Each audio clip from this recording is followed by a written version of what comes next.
Hey there, today I'll show you how to sign YouTube on TV. It's very simple to do. First step is you have to install YouTube on your TV. If you install YouTube on your TV, then open it and you will see the home screen like this. Then from the top right corner, select member sign in, and then select sign in.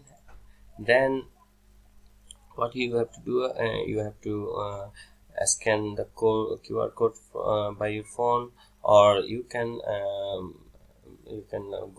have to go this tv.youtube.com/start this website from your browser, and then you have to enter the code right here, then select this, and then you have to follow the prompt to log in your YouTube account, and that's how you can sign in YouTube on your TV.